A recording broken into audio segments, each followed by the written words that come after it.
Hola, les habla Carmen Sol Solórzano, profesora de biología. Hoy vamos a ver los niveles de organización de los seres vivos.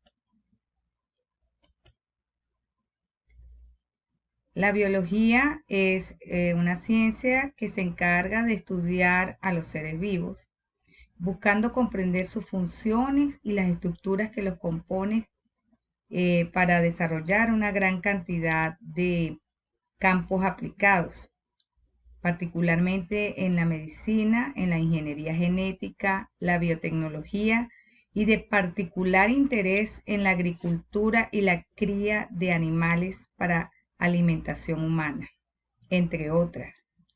La mayoría de los seres vivos están organizados de manera compleja y todos los seres vivos tienen en común un funcionamiento que está basado en la bioquímica y en las funciones particularmente a nivel molecular y casi todas a nivel celular que obedecen a las leyes de la física y de la química.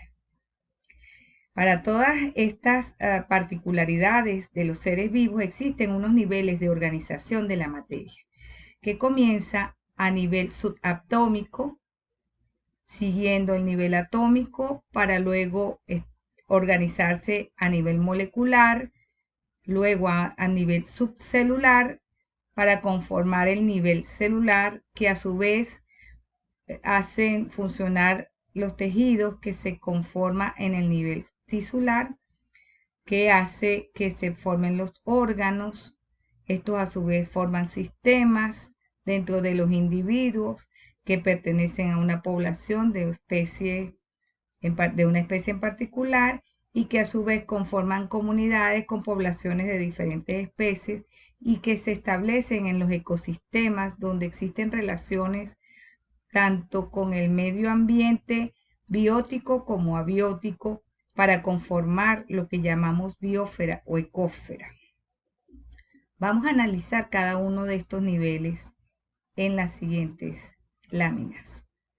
El primer nivel, que es el nivel subatómico, donde están las partículas que constituyen el átomo, se le conoce también como nivel químico de organización. En estas partículas se encuentran los protones, los neutrones y los electrones. Sigue el nivel atómico. El nivel atómico está conformado por los átomos, que son las partículas más pequeñas de los elementos. El 95% de los seres vivos poseen en su estructura átomos de carbono, hidrógeno, oxígeno, nitrógeno y azufre. Sigue el nivel molecular, que la unidad de estudio es la molécula y que conforma la unión de dos o más átomos. Un ejemplo típico de una molécula es la molécula de agua, que está conformada por dos átomos de hidrógeno y uno de oxígeno. Cuando las moléculas tienen dentro de su estructura la composición de carbono y además son fabricadas por los mismos seres vivos, se les conoce como molécula orgánica. Cuando estas moléculas son de origen mineral, se les conoce como moléculas inorgánicas. Entre las moléculas inorgánicas tenemos el agua, las sales minerales y los gases. Y entre las moléculas orgánicas tenemos los azúcares, particularmente la glucosa, que es la que tenemos aquí como ejemplo. Otro tipo de molécula muy estudiada es el ADN o ácido desoxirribonucleico. Es un ácido nucleico y su molécula está compuesta por nucleótidos que contienen información genética y que determinan las características de los organismos. El ADN se encuentra contenido dentro del núcleo de la célula en unas estructuras llamadas cromosomas y está compuesta por 4 pares de nucleótidos que son conocidos como adenina, timina, citosina y guanina. El siguiente nivel biológico de organización es el nivel subcelular. Estas estructuras llevan a cabo ciertas funciones dentro de la célula. Son estructuras muy específicas. Tenemos el primer ejemplo, la mitocondria. Estas son órganos celulares que son las encargadas de almacenar las moléculas de energía llamadas adenosin trifosfato. Otro ejemplo es el cloroplasto, que son unas organelos, que tienen forma de disco y tienen una función primordial en la fotosíntesis porque son las que capturan la energía luminosa y luego la planta las utiliza para transformarla en azúcares y expulsar el dióxido de carbono. La siguiente estructura es la membrana que recubre la célula, el citoplasma o el núcleo.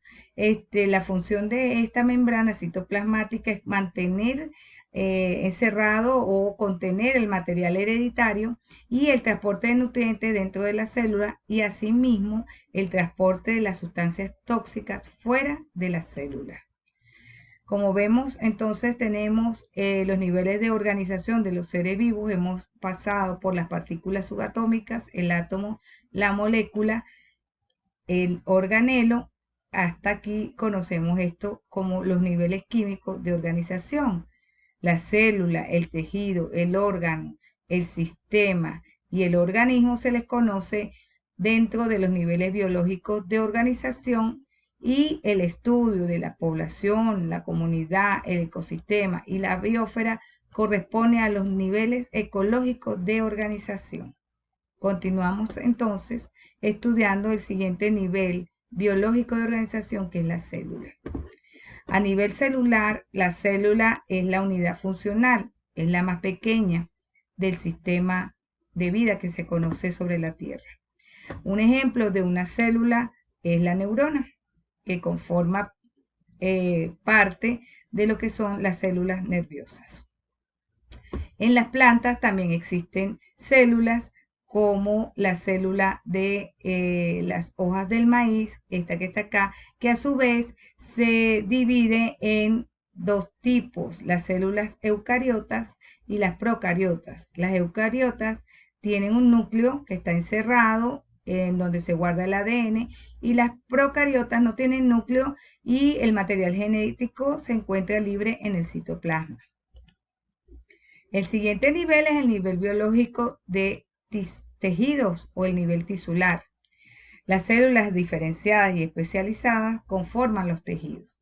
Ejemplo de tejido conocido por todos, el tejido nervioso, donde están incluidas las neuronas o las células nerviosas.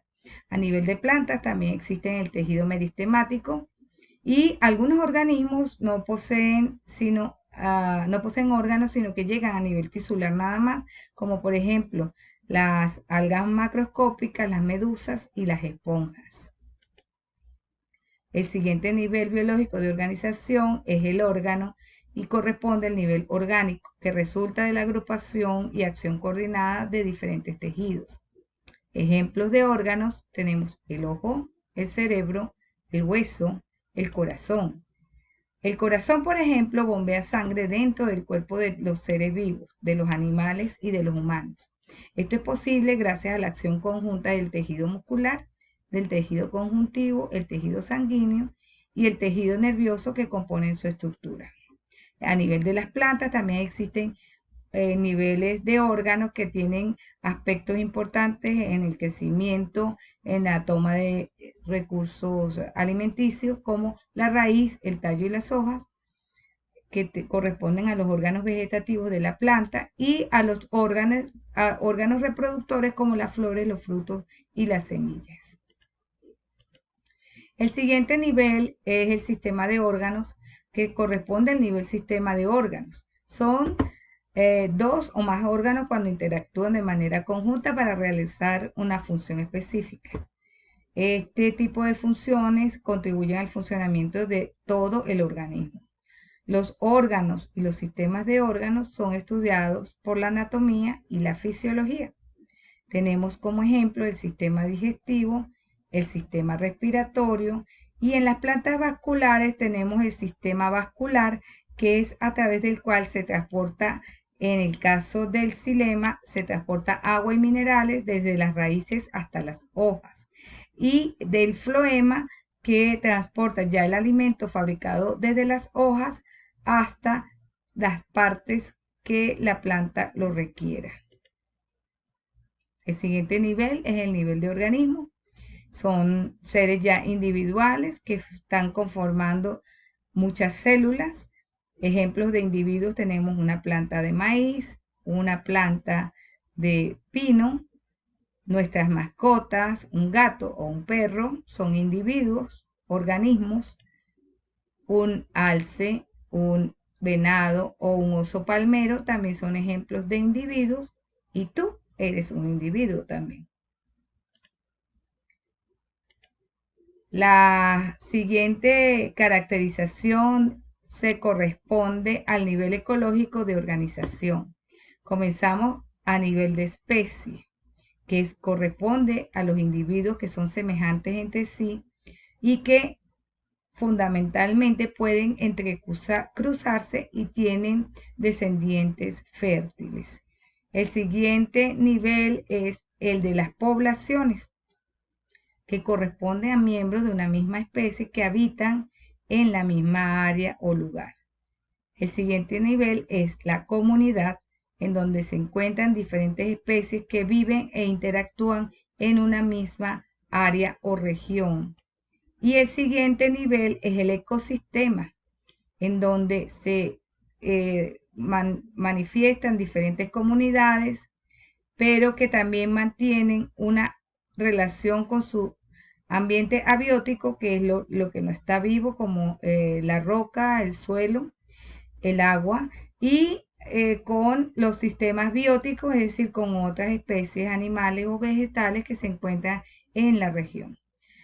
Todo este conjunto de ecosistemas que hay sobre el planeta Tierra es lo que conocemos como la biosfera. Y es fundamental manejo equilibrado de los ecosistemas y de todos los elementos que mantienen la vida sobre la Tierra para poder tener un equilibrio en la biosfera. En resumen, tenemos entonces que los niveles de organización de los seres vivos, empezando por los átomos que conforman moléculas, que a su vez forman células, que se unen para formar tejidos, que conforman los órganos, que juntos conforman un sistema o individuo para formar el organismo que funciona de manera independiente dentro de una población de su misma especie, que comparte espacios e interactúa en comunidad con otras especies, formando los ecosistemas que se encuentran en la biosfera.